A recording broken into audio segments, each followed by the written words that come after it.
Hey everybody, welcome to the Lunar Loadout with me, Sally Nerney. This is the lowdown for the full moon of January 10th, 2020, where we have the sun in the late degrees of Sagittarius, and it is not alone, my friends, not by a long shot. And the moon directly across the way in the late degrees of Gemini. For this full moon, Sagittarius is stacked. We have Jupiter and the south node of the moon together at 13 degrees and 14 degrees. Then the sun and Mercury together at 25 degrees of Sagittarius. And last but certainly not least, we have the conjunction of those two big players, Saturn and Pluto, together at 28 degrees of Sagittarius. Let's review that. We have the south node, Jupiter, the sun and Mercury, and Saturn and Pluto. That is a full deck, my friends. So let's take this piece by piece. Jupiter and the south node together. This can be what brings out the worst in us, or we can step back and expand into what we're really good at. In other words, an excellent time to play to our personal strengths. When I came to Sun, Mercury, Saturn, and Pluto, the star beings showed me the tree of life. Have you taken down your tree yet? I've got to say I'm super excited that my family does not take down the tree very promptly. I just love a good tree, don't you? The star beings showed me the tree of life, the Kabbalah. This is an amazing transcultural system that helps us to really tap into just about all the mysteries that are out there. For those of you who aren't familiar, I'm going to recommend an excellent book for you, and that would be this book by R.J. Stewart, The Miracle Tree, Demystifying the Kabbalah. You can get this at rjstewart.net.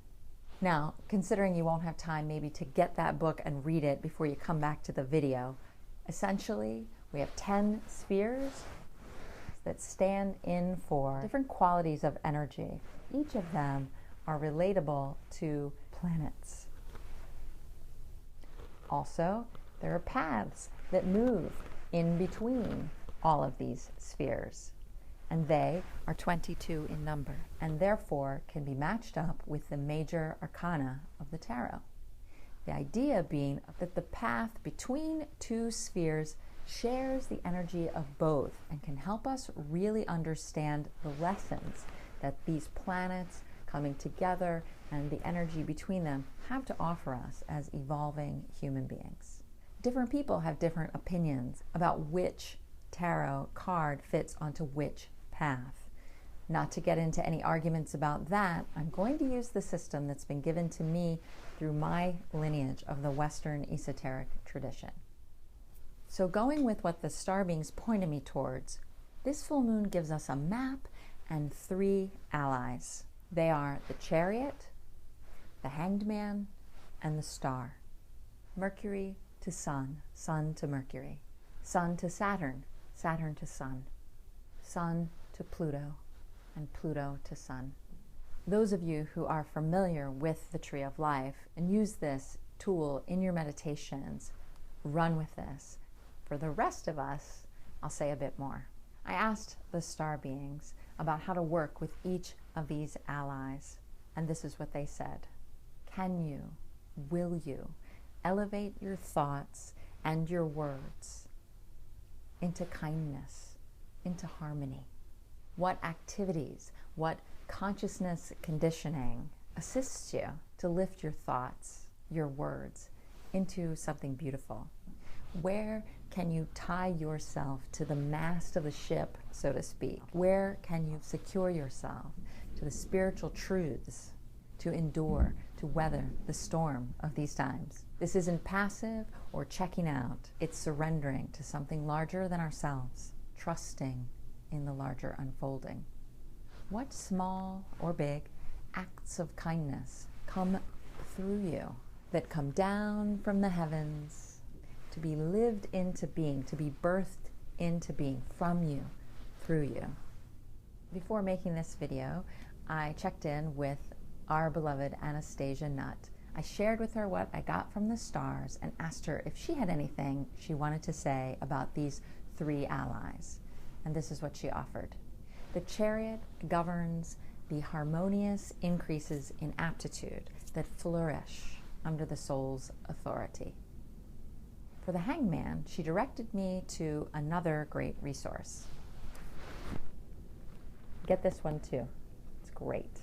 Growing the Tree Within, W.G. Gray. I'll just read right from it. There are quite a number of interesting points to note about the suspended man. His sole attachment is to heaven. This kind of soul, S-O-L-E. His sole attachment is to heaven, not earth. And although he is well aware of earthly affairs, they seem all upside down to him, and he is not tied to them in any perceptible way. He may be bound to heaven, but he is certainly free from earth, and he seems quite satisfied with his situation. The star. This is a path that is beyond our perception, up into the stellar realms. It goes into the abyss, which is where Pluto is hidden. That Sephiroth is not actually overt in the Tree of Life. The path of the star shines up from the sun into the abyss and beyond that which we are able as human beings to perceive. And as such, we look up upon the sightlight of the sun and trust the path that leads to the crown on the Tree of Life. The stars showed me this full moon is a threshold that, if we allow it, can help us to remember what good lives in each of us. We are encouraged to keep our thinking supple and to guard against judgment that disallows compassion. Look at this quote from Pema Chodron. Compassion is not a relationship between the healer and the wounded. It's a relationship between equals. Only when we know our own darkness well can we be present with the darkness of others. Compassion becomes real when we recognize our shared humanity. These are incredibly challenging times. This moon has the potential to draw out the worst in us collectively. It is natural to become overwhelmed by the magnitude of what we are facing. But here in this full moon, we are offered small steps, which is sometimes all we can do. I'm here to reassure you and myself that that's okay. The small steps we'll have to do, and they add up, as you know already, in your heart and soul. As we each choose to be infused with light, to be a candle in the darkness, we make a difference that maybe can't be perceived from up close. But in the visioning words of one of my dear priestess sisters, do not be despaired. Be the light. Shine. Oh. Thanks so much for watching. Bye. Maybe it's time to take down that tree.